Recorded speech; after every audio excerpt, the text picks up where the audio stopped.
আসসালামু আলাইকুম। নির্বাচন শেষ হয়েছে, দেশে নতুন সরকার। নতুন সরকারকে অভিনন্দন জানাচ্ছি। ভোট চুরি করে হয়েছেন, নো ডাউট। এটা আপনারাও জানেন, বাংলাদেশের সব মানুষ জানে, সবাই দেখেছে কিভাবে কি হয়েছে। এমনকি প্রধানমন্ত্রী তারেক রহমান তিনি যে আসনটাতে ঢাকাতে নির্বাচিত হয়েছেন সেটা নিয়েও অনেক কি বলবো যে বিতর্ক আছে, এবং সেই বিতর্কগুলোর খুব যৌক্তিক ভ্যালিড গ্রাউন্ড এখানে আছে। সো আমরা সেই বিতর্কে না যাই, যেহেতু যারা বিরোধী দলে ছিল, প্রধান বিরোধী দল এখন বাংলাদেশ জামাত ইসলামী, সে জামাত ইসলামী নিজেই আপনাদেরকে অভিনন্দন জানিয়েছে, তারা মেনেও নিয়েছে। এবং সারা দেশে অবশ্যই নির্বাচন পরবর্তী কিছু সহিংসতা হয়েছে, সেটাও যে মানুষগুলো মারা গিয়েছে সে মানুষগুলো মারা না গেলে না যাওয়াটা খুবই খুবই আশাব্যঞ্জক হতো, এবং সেটাই প্রত্যাশিত ছিল। তারপরও মারা গিয়েছে, এক জায়গায় একজন নারী ধর্ষণের ঘটনাও ঘটেছে। এইসব বিষয়গুলো নিয়ে আমাদের অবশ্যই উদ্বেগের ব্যাপার আছে। তারপরেও এখন মোটামুটি বলা চলে পরিস্থিতি কিছুটা শান্ত। তো বিএনপির ভাইরা আপনারা অনেকের সাথে বিএনপি তো আর এই গত প্রায় সেই 2014 সালের 5 জানুয়ারি নির্বাচনের পর থেকে এখন পর্যন্ত আমি ইলিয়াস হুসাইন, আমাকে আপনাদের চিনতে নিশ্চয়ই বাকি নেই। অনেক বিএনপির আমার শুভাকাঙ্ক্ষী যারা আছেন তারা বলে থাকেন যে ভাই, আপনি এই নির্বাচনের আগে এসে কেন আপনি সরাসরি বিএনপির বিরুদ্ধে গেলেন, দাঁড়িপাল্লার পক্ষে ভোট চাইলেন, এটা কেন করলেন? দেখেন ভাই, আপনাদেরকে আবারও বলে রাখি, 2031 সালে বাংলাদেশে আবার যখন নির্বাচন হবে, ওই নির্বাচনে আমি দাঁড়িপাল্লার পক্ষেই ভোট চাবো, এটা আপনাদের আগাম বলে রাখলাম। আপনি যদি মনে করেন যে বৃষ্টি যেদিকে ছাতা সেই দিকে ধরবো, ওই চরিত্র আমার ভেতরে নাই। আপনাদের ভেতরে যদি পরিবর্তন আসে সামনে নির্বাচনে, তখন দেখব। কিন্তু এই মুহূর্তে যদি আপনাদেরকে জিজ্ঞেস করি, যিনি বিএনপির খুব মানে কি বলবো যে পজিটিভ রাজনীতি যারা করেন, যারা আসলেই ভারতকে অপছন্দ করেন, এই 15-16 বছর 17 বছর ধরে, এটা তো বলার অপেক্ষা রাখে না যে বিএনপির উপরেও কী পরিমাণে নির্যাতন এই আওয়ামী লীগ চালিয়েছে। তো আপনাদের চোখের সামনেই ঘটেছে। আপনার দলের যিনি প্রধান আছেন, তিনি এই প্রায় 20 বছর যুক্তরাজ্যে কাটাতে হয়েছে, তিনি দেশে যেতে পারেন নাই, তাকে মারা হয়েছে, তাকে হত্যার উদ্দেশ্যেই তাকে নির্যাতন করা হয়েছে। এগুলো এই বাংলাদেশেই ঘটেছে। এবং বেগম খালেদা জিয়া, তিনি যদি নাকি বেঁচে থাকতেন, তাহলে এই নির্বাচনের এই পরের অবস্থাটা আরও অনেকগুলো সংকটের অনেক সহজ সমাধান হয়ে যেত। তো তিনিও যে মৃত্যুবরণটা করলেন, আমার বিশ্বাস যে তাকে তিলে তিলে মৃত্যুর মুখে ঠেলে দেওয়া হয়েছে। অনেকেই মনে করবেন যে না, উনি এখন মারা গিয়েছে, এই জন্য হয়তো অভিযোগ করেন, কিন্তু ওনাকে স্লো পয়জনিং করা হয়েছে। যদি সেটা করা নাও হয়ে থাকে, উনি যতদিন ধরে দেশের বাইরে চিকিৎসার জন্য যেতে চাচ্ছিলেন, তাকে চিকিৎসার জন্য যেতে দেওয়া হয় নাই, অহেতুক তাকে জেলখানায় আটকে রাখা হয়েছে, তাকে মৃত্যুর মুখে ঠেলে দেওয়া হয়েছে। এটা অস্বীকার করার কোনো কারণ নেই। তো এই যে নির্যাতনগুলো চলেছে, আপনাদেরকে একদম মুখ পুছে ফেলার, মানে বিএনপির কিছু লোকজনের অবস্থা দেখলে মনে হয় যেন আমরা তাদের বিশাল আকারের শত্রু। ভাই, নির্বাচনে আপনি যদি চান কোনো প্রতিদ্বন্দ্বী আপনার থাকবে না, সবাই আপনার পক্ষে কথা বলবে, তাহলে তো হাসিনা যেরকম নির্বাচন করেছে সেই নির্বাচন হবে। আপনাকে প্রতিদ্বন্দ্বী নিতে হবে, এবং প্রতিদ্বন্দ্বীদের চাইতে ভালো আপনাকে করে নির্বাচনে জয়ী হতে হবে। এটা এবার যেমন ছিল, সামনে যখন নির্বাচন হবে সেই নির্বাচনেও আপনাকে মাথায় এটা রাখতে হবে। এবং সেই প্রিপারেশন যদি আপনার না থাকে, এবার জামাত ইসলামের সাংগঠনিকভাবে তারা আপনাদের সাথে হয়তো খুব নমনীয়ভাবে, দেশের একটা ক্রান্তিকাল চলছিল, এই মুহূর্তে দেশের ভেতরে যদি বিশৃঙ্খলা, আমি আল্লাহর কসম করে আপনাদেরকে একটা কথা বলছি, আমি নির্বাচনের পরে জামায়াতের আমিরের সাথে কথা বলেছি। সেই কথার ভেতরে একদম উনি যা বলেছেন, আল্লাহর কসম করে বলছি, আগেই বলছি, উনি যা বলেছেন সেই কথাটাই আপনাদেরকে বলি। ওনার মুখ দিয়ে বললে হয়তো আপনাদের বিশ্বাস নাও হতে পারত। আমি ওনাকে জিজ্ঞেস করেছিলাম যে আপনারা নির্বাচনের দিন যখন সন্ধ্যার পরে বিভিন্ন কেন্দ্রে ভোট গণনা শুরু হওয়ার পরে আমরা প্রথম দিকে দেখলাম যে সবগুলো আসনে সবগুলো কেন্দ্রের ভোট যখন ফলাফল প্রকাশ হচ্ছে, তখন দেখা যাচ্ছে যে দাঁড়িপাল্লার ভোট বেশি। হঠাৎ করে বিভিন্ন জায়গায় ভোট গণনা বন্ধ হয়ে গেল।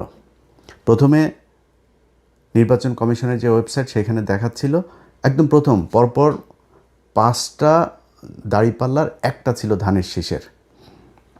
তো সম্ভবত টাঙ্গাইল 5 বা কোনো একটা আসনের ফলাফল দেখাচ্ছিল যে ধানের শীষের, আর সবগুলো দাঁড়িপাল্লার। এখন এই সময় এসে নির্বাচনের ফলাফল ঘোষণা করা বন্ধ হয়ে গেল। তো বন্ধ হওয়ার পরে যখন কিনা আপনি করলেন, একসাথে কয়েকটা কেন্দ্রের কয়েক ঘন্টা পরে আপনি দিলেন, 2-3 ঘন্টা থেমে থেকে তারপরে হঠাৎ করে একসাথে, যেমন তারেক রহমানের যে আসনটা খালেদুজ্জামান ভাই যেখানে দাঁড়িয়েছিল, খালেদুজ্জামান যখন কিনা সম্ভবত 17টা না কয়টা আসনের ফলাফল তারা একসাথে রিটার্নিং অফিসার আপনার সাইন করে দিয়ে দিয়েছেন, যে এটার আলাদা কোনো খবর নাই যে কোন কেন্দ্রে কতটুকু। যেটা আমি নির্বাচনের আরও 1 সপ্তাহ আগে থেকে বারবার বলছিলাম যে কারচুপি যেটা হতে পারে, এই যে বলা হয় মানে আধ্যাত্মিক কথাবার্তা বলা হয়, ভারত আমাদের এখানে জোর করে বসায় দেওয়া যায়, ভারত যা চায় তাই হয়, আমেরিকা যা চায় তাই হয়, এটা আমি মানি না, এটা আমি মানতে চাইও না, ভবিষ্যতেও মানব না, যে তারা এসে তারপরে ওই কালো জাদু করে তারপরে কাউকে ভোট বেশি পাওয়াই দেয়। এটা আমাদের দেশের যে ইঞ্জিনিয়ারিং যেই মেকানিজম সেটার মাধ্যমেই এটা করা হয়। তো সেটা কিভাবে করা হয়, ধরেন আপনি ফলাফল ভোট হয়েছে এক রকমের, আর রিটার্নিং অফিসারের অফিসে যখন যায় তখন রিটার্নিং অফিসার ঘোষণা দেয় আরেক রকম। এই জন্যে আমি বারবার বলেছিলাম যে প্রতিটা কেন্দ্রের ফলাফল, কেন্দ্রে যারা থাকবে এজেন্টরা, তারা ওই কেন্দ্রের ফলাফল ঘোষণা করে তারপরে এই কেন্দ্র ছাড়বে। কিন্তু জামাত ইসলামের বিভিন্ন জায়গাতে এই অভিযোগটা আমি নিজেও পেয়েছি, যে জামাতের ধরেন এক জায়গায় আমি জামাতের একজনকে জিজ্ঞেস করছিলাম, এই যে কি বলে মামুনুল হকের কেন্দ্রে, তো মামুনুল হক হুজুরের এই কেন্দ্রটাতে আমি 100% গ্যারান্টি দিয়ে বলতে পারি যে উনি পাশ করেছিলেন, ববি হাজ্জাজ এখানে পাশ করেন নাই, কিন্তু ওনার এখানে এজেন্ট নাই। পরে আমি জিজ্ঞেস করলাম যে এই কেন্দ্রটাতে এজেন্ট ছিল না, পরে উনি খোঁজ নিয়ে আমার জানালেন যে ওইখানে একজন নারী এজেন্ট ছিল, তিনার ছোট বাচ্চা ছিল, তিনি চলে গিয়েছেন। আরেক জায়গায় একজন গিয়েছিলেন নামাজে, ওই ফাঁকে যা করার করে ফেলেছে। সো আপনাকে এই প্রিপারেশন রাখতে হবে যে এমন একজনকে দিতে হবে যে 24 ঘন্টা থাকতে পারবে, যতক্ষণ দরকার হয় এই ফল বের না হওয়া পর্যন্ত তাকে থাকতে হবে।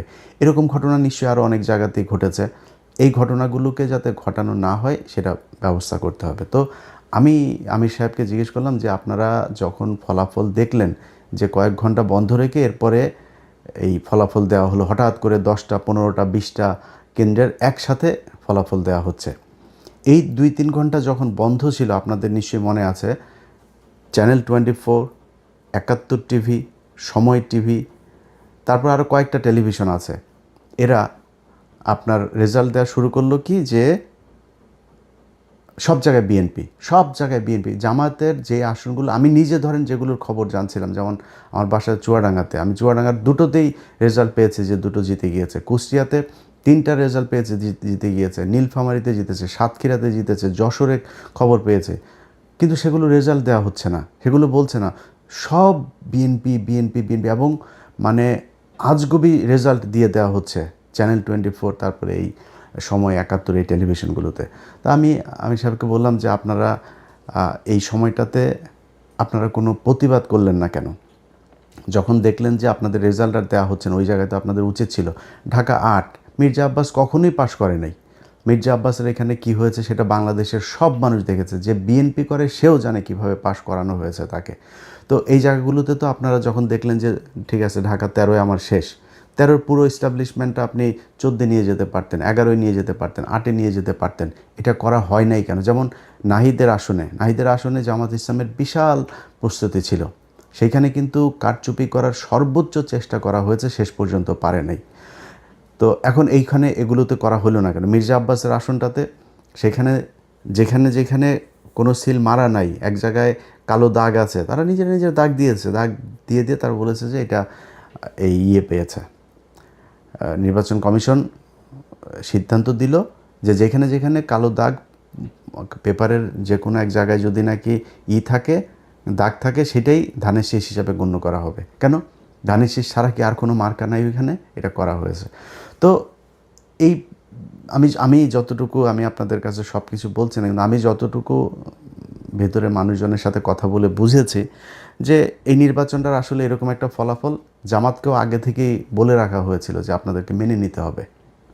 পরিস্থিতি যদি আপনাদের ইয়েতে যায় এবং সেই ক্ষেত্রে যদি কোনো দেশে খারাপ একটা দিকে যায়, তখন কিন্তু আপনারা সামলাতে পারবেন না, আমসালা সব সমানে যাবে। জামাত ইসলাম মেনে নিয়েছে, ঠিক আছে, আমরা তো ভাই জামাত ইসলামের হারানোর কিছু নাই। জামাত ইসলাম আজকে বাংলাদেশের প্রধান বিরোধী দল, 32% ভোট পেয়েছে তারা, না 37%, 37% ভোট পেয়েছে তারা, বিএনপি পেয়েছে 52%। খুব বেশি পার্থক্য নাই তো এত কিছু করার পরেও। এই যে আমরা গত প্রায় 1.5 বছর, বিশেষ করে সব শেষ 6টা মাস ধরে আমরা বট বাহিনীর কথা শুনেছি। তো বট বাহিনী হইলেই 32% সব কি বট নাকি? ভোট কি অনলাইনে হয়েছে, ফেসবুকে হয়েছে? ভোট তো সরাসরি হয়েছে। তাহলে এই যে 37% ভোটটা পেল জামাত ইসলাম, তাহলে এই ভোট কোত্থেকে আসলো? অতএব জামাত ইসলাম ভোট পেয়েছে, এবং জামাত ইসলাম যেই ভোট পেয়েছে, যদি সব বিতর্কের বাইরে যে মনে করি যে নির্বাচনটা সুষ্ঠু হয়েছে, এই সুষ্ঠু নির্বাচন হয়ে থাকলেও জামাত ইসলামের জন্য বিশাল ব্যাপার। আজকে এই 2026 সালে এসে আমরা কথা বলছি, কারণ আমাকে যদি আপনি জিজ্ঞেস করেন যে ভাই বিএনপি জিতে গেল, জামাত হেরেছে, তাতে সমস্যা কি? জামাত কি সারা জীবন ক্ষমতায় থাকবে নাকি? আমি জামাতকে পছন্দ করি, জামাত সারা জীবন জামাত বিরোধী দলে যাবে, জামাত ক্ষমতায় আসবে, এটাই তো আমরা চেয়েছি। তাতে সমস্যাটা কোথায়? শেখ হাসিনা দেশে নাই, এটার চাইতে সন্তুষ্টি আর কিছু নাই। এখনও মাঝে মধ্যে ঘুম থেকে ওঠার পরে মনে হয় যেন শেখ হাসিনা কি নাই, আসলে এটা সত্যি কল্পনার ভেতরে আসে। তো আমার কথা হলো যে আপনারা যখন কিনা একসাথে রাজনীতি করেছেন, একসাথে জেল খেটেছেন, একসাথে গুম হয়েছেন, এখনও পর্যন্ত বিএনপির লোকজন আপনার খুঁজে পাওয়া যায় না, এরকম অনেক মানুষ আছে না? ইলিয়াস আলী কোথায় আমরা জানি না, চৌধুরী আলম কোথায় জানি না, এরকম অনেক মানুষ আছে যাদেরকে খুঁজে পাওয়া যায় না। এই যে যিনি এমপি নির্বাচন করেছেন তুলি, তিনার ভাই জানে না এখনও সে কোথায় আছে। এই যে গুমগুলো হয়েছে, খুনগুলো হয়েছে, খিলগাঁয়ের জনি, তার বুকের মধ্যে 10টা না 12টা গুলি করা হয়েছে, মৃত্যুর পরেও তার বুকে গুলি করা হয়েছে। এগুলো কি ভাই অনেক দিন আগের কথা নাকি? মাত্র এই 2-3 বছর আগের মধ্যে এর মধ্যেই সব কিছু ঘটেছে। আজকে আপনারা কোথায় থাকতেন? সেই জামাত ইসলাম আজকে প্রধান বিরোধী দল, কথা বলতে পারে, তার একটা কর্মীর উপরে কোনো নির্যাতন হলে সরাসরি যায় সে প্রতিবাদ করতে পারে, সে সেখানে যায় মানে প্রতিরোধ গড়ে তুলতে পারে। তো এটার চাইতে বড় আর কি হইতে পারে? বিএনপি এখন ক্ষমতায়, ভাই স্বপ্ন দেখেছেন? এটা স্বপ্নেও কল্পনা করেছেন যে 2026 সালে তারেক রহমান প্রধানমন্ত্রী হবে? এখন কথা বলতে গেলে তো ভাই অনেক বড় বড় কথাবার্তা বলা যায়। আমরা এই কথাবার্তা নিয়ে যদি তর্ক করতে চান, তর্ক করে পারবেন না। আমরা ওই যে 10 ডিসেম্বর আমরা দেখি না ইয়েতে আপনার যে মিটিংটা হইলো আপনাদের, শেষ পর্যন্ত নিয়ে গরুর হাটের মধ্যে নিয়ে করতে দিতে চেয়েছিল, আপনার জনসভা করতে দিতে চেয়েছিল, মনে আছে সেটা? সারা দেশের মানুষ মানে একটা শ্বাসরুদ্ধকর পরিস্থিতির মধ্যে বসবাস করত। একটা ককটেল ফুটেছে, তাও অনেক দূরে, সেই কাকরাইল মোড়ে না কোথায়। আপনার মহাসচিব পরবর্তী কর্মসূচি ঘোষণা না করে দৌড় দিয়েছিল, আবার ফের স্টেজে উঠে এসে এরপরে কর্মসূচি ঘোষণা করে তাড়াতাড়ি দৌড়। এটি তো আপনারা ভাই খালেদা জিয়ার বাসার সামনে বালুর ট্রাক সরাইতে পারেন নাই 1.5 বছর। এটাই তো আপনারা। খালেদা জিয়াকে জেলখানায় নিয়ে গিয়েছে, কিছু করতে পেরেছেন? কি করতে পেরেছেন? চিকিৎসা, এই যে মহিলাটাকে চিকিৎসা নিতে দেওয়া হয়নি, বাড়িতে ছিল তখন, তো জেলখানায় না, বাড়িতে ছিল, সেখান থেকেও তাকে বিদেশে নিতে দেওয়া হয়নি। কি করেছেন তার জন্য? মহিলা মারা গিয়েছে, এই তিলে তিলে ধুকে ধুকে তারপরে মারা গিয়েছে। সো এত বড় কথাবার্তা বলে লাভ নাই। এই দেশে আপনি রাজনীতি করবেন, বিরোধী দলে যাবেন, আবার ক্ষমতায় আসবেন, সরকারি দলে থাকবেন, বিরোধী দল আপনারা অনেকভাবে জ্বালাবে, সব ঠিক আছে, এটা পার্ট অফ পলিটিক্স। কিন্তু আওয়ামী লীগ যদি ক্ষমতায় আসে, আওয়ামী লীগ যখন আপনার বিরোধী দল বা আপনি বিরোধী দল আর আওয়ামী লীগ সরকারি দলে থাকে, ওই সময় পরিস্থিতি কি হয় সেটা আপনারা এই গত 15 বছরে দেখেছেন। অতএব এইটুকু দিয়েই চিন্তা করেন। আজকে সারা দেশে বিভিন্ন জায়গায় আমরা দেখছি যে করা হচ্ছে, কি বলে, ওই যে আওয়ামী লীগের পার্টি অফিসগুলো আপনারা খুলে দিচ্ছেন। এই যে পার্টি অফিসগুলো খুলে দিচ্ছেন না, এটা যদি মনে করেন এই আমাদের এই বুকের ভেতরে না এটাতে ব্যথা হয়। এই যখন দেখি যে আওয়ামী লীগের পার্টি অফিস, আজকে সকালে আমি যখন এই ভিডিও রেকর্ড করছি তখন বাংলাদেশ সময় সকালবেলা দেখলাম যে মাদারীপুরের ওই দিকের কোন এক এমপি সহ, এক নারী এমপি সহ আরও 3 জনের জামিন হয়েছে। কোন গ্রাউন্ডে জামিন হলো? কিভাবে জামিন হইল? এগুলো যদি মনে করেন যে আওয়ামী লীগ আপনার জন্য বেটার অপোজিশন, এই 17 বছরের শিক্ষা না হইলে তো আর কিছু বলার নাই। যদি শিক্ষা হয়ে থাকে তাহলে এগুলো থামায়। আওয়ামী লীগ বাংলাদেশে রাজনীতি করতে দিবেন, কোনো সমস্যা নাই, রাজনীতি যে মনে চায় করুক। আওয়ামী লীগ কী করেছে, কীভাবে দেশ চালিয়েছে বাংলাদেশে মানুষ দেখেছে। মানুষ যদি তারা ভোট দেয় করতে দেন, কিন্তু বিচার হইতে হবে। এই একজন এমপি কিভাবে ছাড়া পায় সাধারণ কর্মী, গ্রামের ওয়ার্ডের একজন কর্মী, তারে নয় বুঝলাম যে আপনি 1.5 বছর হয়েছে, ওকে ঠিক আছে, ওরে ছাড়ো এবার। তো একজন এমপি কীভাবে ছাড়া পাইল? শেখ হাসিনার পরিবার রাজনীতি করতে পারবে যদি চায়, এগুলো আপনারা যখন বলেন তখন খুব কষ্ট হয়। যেই কারণেই নির্বাচনের আগে এসে আমাদের এই পক্ষ সরাসরি নেওয়ার কোনো সুযোগ ছিল না। আজকে যারা এই প্রশ্ন করেন যে ভাই কেন দাঁড়িপাল্লার পক্ষে গেলেন, তারা গতকাল যখন কিনা শপথ নিল ওই সময় কিছুটা টের পেয়েছেন যে কেন আমরা জামাত ইসলামের পক্ষে গিয়েছিলাম। তারা প্রথম দিনেই এই শহীদের এতগুলো রক্তের সাথে তারা বেইমানি করেছে। এই গাদ্দারি আল্লাহ সহ্য করবে না। আপনি আজকে প্রধানমন্ত্রী হয়েছেন, মায়ের জানাজায় অংশ নিতে পেরেছেন, তারপরে শেষ মুহূর্তে পর্যন্ত অন্তত লাশ তো দেখতে পেরেছেন। এটা এই শহীদদের কারণে। এই যে কয়দিন আগে মানুষগুলো মারা গেল, এরা জামাত ইসলাম, আওয়ামী লীগ, বিএনপি কোনো রাজনৈতিক দল বুঝতো না। এরা সাধারণ মানুষ। দমন, পীড়ন, নির্যাতন, দেশের এই খারাপ অবস্থা, এগুলো দেখে তারা আস্তে আস্তে প্রতিবাদী হয়ে উঠেছে। তারপরে রাস্তায় নেমেছে, গুলি খেয়েছে, মারা গিয়েছে, শহীদ হয়েছে। তাদের সাথে গাদ্দারি করলেন জুলাই সনদ বাস্তবায়ন করতে গিয়ে। তো এই জিনিসগুলি যদি না করেন তাহলে আমাদের ভাল লাগবে। আপনারা দেশ চালান, কোনো সমস্যা নেই। আপনাদের কাছ থেকে রুটি খাইতে যাব না, রুটি খাওয়ার লোক বহুত আছে, যারা খাইতে চায় তাদেরকে দেন, কোনো সমস্যা নেই। আমার একটাই পলিসি, সেটা হয়েছে যে ইন্ডিয়া এই দেশে কোনো দিন আর মাতবাড়ি করতে পারবে না। অতএব এই ইন্ডিয়া, আওয়ামী লীগ এখনও পর্যন্ত সেই ইন্ডিয়ার সবচেয়ে পছন্দের দল, এবং আওয়ামী লীগ এই দেশে ক্ষমতায় আসলে আবারও ইন্ডিয়া সে আগের মতোই করবে। সো তাদেরকে আসতে দিয়ে না, আপনাদের পায়ে ধরে অনুরোধ করলাম, আর কিছু না। তো যেটা বলছিলাম যে জামাতের আমির উনি এই কথাটা বলেছেন যে আমাদের যদি নাকি ওই সময় ইলিয়াস, আমরা যদি নাকি গ্যাঞ্জাম করতাম, তাহলে আমাদের কাছে গোয়েন্দার তথ্য ছিল যে এখানে আওয়ামী লীগ নামবে মাঠে, এবং আওয়ামী লীগের সাথে বিএনপিরও কিছু লোকজন নামবে, নেমে তারা প্রচণ্ড বিশৃঙ্খলা করবে, দেশটা একটা গৃহযুদ্ধের দিকে যাবে। আমরা ওই দিকে যেতে চাই নাই, এই জন্য আমরা কোনো কিছু বলি নাই। তো এই যে জামাতের আমিরের মতো একজন মানুষ এতটুকু মানে স্যাক্রিফাইস করেছে, ধরেন আমি জামাত ইসলাম পাশ করলে কি হইতো? হ্যাঁ হয়তো, ধরেন মনে করেন যে আমার জন্য বাংলাদেশের রাস্তাটা অনেক ইজি হয়ে যেত। আমি ভাই বাংলাদেশে গিয়ে মন্ত্রীও হইতাম না, এমপিও হইতাম না। এমপি হইলে আমি তো হয়তো জামাতের কাছে চাইলে আমার এমনিতেই দিত। আমি হইতে চাইনি তো ভাই। তো আমি চাইনি ওইটা, আমি এখনও চাই না, ভবিষ্যতেও চাবো না। এটা আল্লাহ বাঁচায় রাখলে তারপরে দেখবেন। আমার রাস্তা ভাই ওই একটা, আওয়ামী লীগ আর ইন্ডিয়া, এর বাইরে কিচ্ছু নাই। কিন্তু উনি তো প্রধানমন্ত্রী হইতেন। যিনি প্রধানমন্ত্রী হইতেন সেই ব্যক্তি মানে এত ঠান্ডা মাথায় আমার সাথে বলতে পারেন যে ইলিয়াস, আমরা ওই সময় কিছু করলে দেশের অবস্থাটা খারাপ হইতো। আগে বলেছি, আল্লাহর কসম করে বললাম যে এতটুকু স্যাক্রিফাইস উনি করেছেন। তো সেই মানুষগুলোর জন্য আপনারা মানে ন্যূনতম সৌজন্যতা বোধ, সহযোগিতা, সহমর্মিতা দেখাইতে পারবেন না? এদেরকে আক্রমণ করে কথা বলতে পারে। চারিদিকে যে অবস্থা, সেই ৭১ রাজাকার টাজাকার এইসব বলে কথা বলা, যে বডি ল্যাঙ্গুয়েজে আপনার গত ২-৩ দিন সালাউদ্দিন, আমির খসরু আর হইল গিয়া এই মির্জা ফখরুল কথা বলেছে, ভাই এটা যদি, এই চেহারা যদি তাদের আজ থেকে ৫ বছর আগে দেখতাম, প্রশ্নই আসে না আওয়ামী লীগের বিরুদ্ধে এত ফাইট করতাম, নিজের পরিবার সবাইকে এত বিপদে ফেলে দিয়ে, কখনই করতাম না। তো যাই হোক, আজকের এই ভিডিওটা যে কারণে আপনাদেরকে কথাগুলো যে কারণে বললাম, সেটা হচ্ছে যে ভাই আপনারা ক্ষমতায় এসছেন, দেশ চালান, কোনো সমস্যা নাই। আপনাদের যে মন্ত্রিসভা গঠন করেছেন, এই মন্ত্রিসভা আমরা এদেরকে আগেই চিনি। ধরেন একজনের কথা বলি, এই যে ইকবাল হাসান মাহমুদ টুকু, তাই না? এই ইকবাল হাসান মাহমুদ এই বদমাইশ না? সেই যে বিদ্যুৎ চুরি করেছিল, যে বিদ্যুৎ খাতে যে লুটপাট করেছিল, এই বদমাইশই তো। সেই বদমাইশরা আবারও আপনারা সেই বিদ্যুতের খাতেই দিয়েছেন। আপনার এই চোর, আপনার সালাউদ্দিন, তারা স্বরাষ্ট্রমন্ত্রী বানিয়েছেন। এরকম আরও অনেক চোর আছে, যেই চোরেদেরকে আপনারা আবার বসিয়েছেন। কিছু ভালো মানুষও আছে, এই যে আলতাফ হোসেন চৌধুরী, এই লোকটা যদি আসতো ইতে অনেক ভালো লাগতো।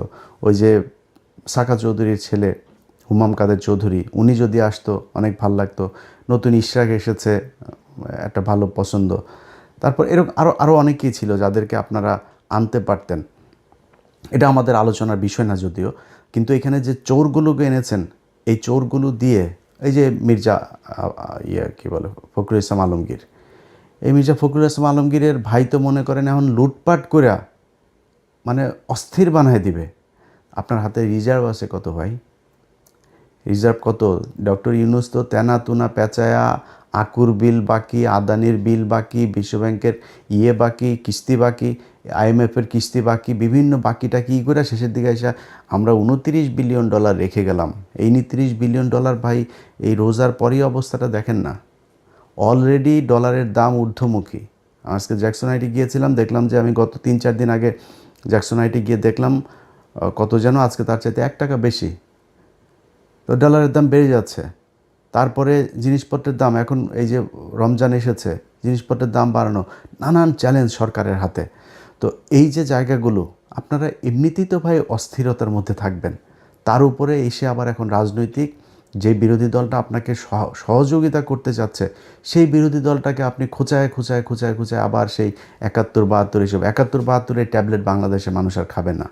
আপনার ওই যে 32 নাম্বার ভেঙে দেওয়া হয়েছে না, 32 নাম্বার আবার ওইখানে ওইটার করেন, যেহেতু আওয়ামী লীগের অফিস টফিস খুলে দিচ্ছেন, তো 32 নাম্বার আবারও মেরামত করেন, আবারও ভাঙা হবে, এটা নিয়ে কোনো ডাউট নাই। এইভাবে আপনারা যদি নাকি আওয়ামী লীগকে রিহ্যাবিলিটেট করতে চান, করতে পারেন, করে যান, দেখেন কতটুকু আওয়ামী লীগ আর আপনারা সব এক হইয়া তারপরেও জামাতের সাথে 5 বছর পরে লাগতে আইসেন, দেখেন তারপরে জামাতের ভোট কত আছে আর আপনাদের দুইটারে মিলায় ভোট কত আছে। তো যারে জুতা দিয়ে পেটাইলেও যার লজ্জা হয় না, তারে তো আর থাপড়ায় লাভ নাই, তাই না? তো জুতা দিয়ে পেটাইছে আওয়ামী লীগ, তারপরে আওয়ামী লীগই ভালো, আওয়ামী লীগের লোকজনরা আপনাদের এত পিরিতি আওয়ামী লীগের সাথে, তো করেন, সমস্যা কোথায়? আপনারা চালাইতে থাকেন আওয়ামী লীগের নিয়ে, মানুষ এগুলি দেখছে। আপনি যদি মানুষের মাইন্ড রিড করতে না পারেন, তাহলে এই আওয়ামী লীগের যে অবস্থা হয়েছে, আপনাদের অবস্থা ঠিক ওইরকমই হবে। আপনারা আওয়ামী লীগ এবং এই ইন্ডিয়ার আজকে এই জুলাই আন্দোলনের একদম মূল এজেন্ডা ছিল হচ্ছে এই দুইটা, যে আওয়ামী লীগ ইন্ডিয়া, এই দুইটার ব্যাপারে মানুষ এত পরিমাণে খেপেছিল, সেই দুইটারই আপনারা বিশাল প্রীতি দেখাইতে যাচ্ছেন। মন্ত্রী পরিষদটা আমি যদি নাকি নাম ধরে বলি, ওনার এরা তো সব প্রভাবশালী লোকজন, তো আর নতুন করে আর বিতর্ক বাড়াই না, বাট আমার কাছে মনে হয়েছে যে একদম 8-10 জন একদম ইন্ডিয়ার মানে পয়দা করা মন্ত্রী এখানে বানানো হয়েছে, একদম চিহ্নিত ইন্ডিয়ান রয়্যাল এজেন্ট, তাদেরকে এখানে মন্ত্রী পরিষদে বসানো হয়েছে। সো সেই মানুষগুলিকে নিয়ে আপনারা বাংলাদেশে মানুষের সাথে তামাশা করলেন, জুলাই সনদই করলেন না, করতে থাকেন, সমস্যা নাই। এই পৃথিবী শুধু 5 বছরের জন্য না। আজকে আপনারা যেই চেয়ারে বসে আছেন, এই চেয়ারে আপনাদের যে বহু প্রতাপশালী শেখ মুজিব ছিল, বহু প্রতাপশালী শেখ হাসিনা ছিল, আজকে তাদের অবস্থা কোথায়? শেখ হাসিনার দিন কাটে এখন, আগে 2-1 বোতল খাইতো, এখন মনে হয় 8-10 বোতল ফেন্সিডিল খায় তার দিন কাটে। কোথায় সে আওয়ামী লীগ? আর আওয়ামী লীগের লোকজনরে বললে তারপরে শেষ করি, ভাই তোদের যদি লজ্জা শরম কিছু থাকতো, তোরা আবার এখন ফেসবুকে করিস। ওই তারেক রহমানের মেয়ের একটা ভিডিও বের হয়েছে, সেই ভিডিও দিয়া তারপরে এক জায়গায় দেখলাম লিখেছে যে ওদের শেখ পরিবারের মেয়েরা নাকি বিশাল আকারের সম্মানিত, তারা নাকি জীবনে, তোদের শেখ পরিবারের একটার জামাই হইল গিয়া ইহুদি, একটার বউ খ্রিস্টান, একটার যায় আকাম কুকাম করিস ইন্ডিয়াতে, তোদের তো বাংলাদেশে কিছুই নাই। তারেক রহমানের মেয়ে কোন গানে গিয়ে বন্ধু বান্ধবীর সাথে পড়াশোনা করে সেখানে গিয়ে সে ফান করেছে, সেটা তো বহুত ছোট জিনিস। তারেক রহমানের তো আর তার মেয়েরে তো আর ওই লন্ডনে তো আর ফেলে দিয়ে আসে না আরেকজনের সাথে, ওরা এটা নিয়ে করে। ওদের যদি লজ্জা শরম কোনো কিছু যদি থাকতো, ওদের যেভাবে জুতায়া বাংলাদেশের মানুষ পাঠিয়েছে, ওরা এতদিনে অন্তত মানে পায়ে ধরে হাতে ধরে মাপ চাইতো যে ঠিক আছে আমরা যা ভুল করেছি আর ভুল করব না।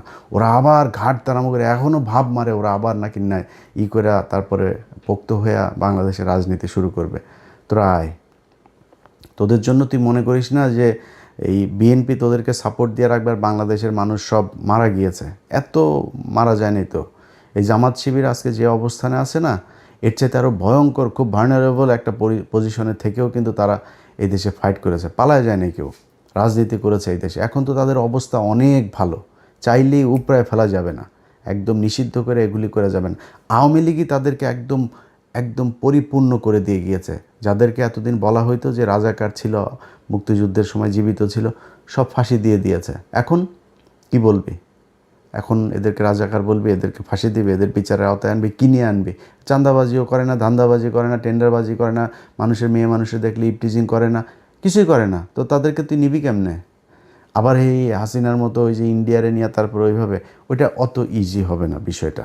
তো এটা করতে আসলে সেই পরিস্থিতি কি হয় সেটা বাংলাদেশের মানুষ দেখিয়েছে জুলাই মাসে। যদি এরকম পরিস্থিতি আবার আসে, এই দেশের মানুষ আবারও রক্ত দেবে। রক্ত দিলে আমার মনে হয় যেই ভুল করেছে, যেই চোর বাটপার আন্তর্জাতিক ন্যাশনাল সব চোর বাটপারদেরকে বসাইছিল, ওরকম চোর বাটপার ইনশাল্লাহ আর বসবে না।